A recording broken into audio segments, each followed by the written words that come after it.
നോമ്പ് കാലത്ത് ഏറ്റവും കൂടുതൽ ആൾക്കാർ നേരിടുന്ന ഒരു പ്രധാന പ്രശ്നമാണ് യൂറിനറി ട്രാക്ട് ഇൻഫെക്ഷൻ. പ്രത്യേകിച്ചും ഈ വേനൽക്കാലത്ത് നോമ്പ് വരുന്ന സമയത്ത് സ്ത്രീകളിലാണ് ഇത് കൂടുതലായിട്ടും കണ്ടുവരുന്നത്. ഇത് നമുക്ക് എങ്ങനെ ഒഴിവാക്കാം?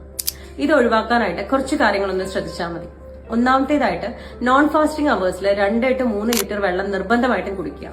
രണ്ടാമത്തേത് ധാരാളം വെള്ളം അടങ്ങിയ പഴങ്ങളും പച്ചക്കറികളും ഭക്ഷണത്തിനകത്ത് ഉൾപ്പെടുത്തുക. കക്കിരി, വാട്ടർമെലൺ പോലത്തെ സാധനങ്ങൾ ഉൾപ്പെടുത്താൻ ശ്രമിക്കുക. മൂന്നാമത്തേത് ബാർലി ഇട്ട് തിളപ്പിച്ച വെള്ളം കുടിക്കുന്നത് നല്ലതാണ്. തേങ്ങാ വെള്ളം, മോരിൻ വെള്ളം ഇതൊക്കെ ഭക്ഷണത്തിനകത്ത് ഉൾപ്പെടുത്തുന്നത് നല്ലതാണ്.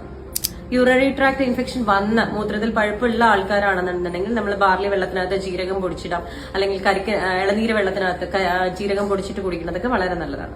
ജീരകം എപ്പോഴും ഒരു ആന്റി ഇൻഫ്ലമേറ്ററി എഫക്ട് തരുന്നതുകൊണ്ട് തന്നെ മൂത്രത്തിലുള്ള പഴുപ്പ് ഒഴിവാക്കാൻ സഹായിക്കും.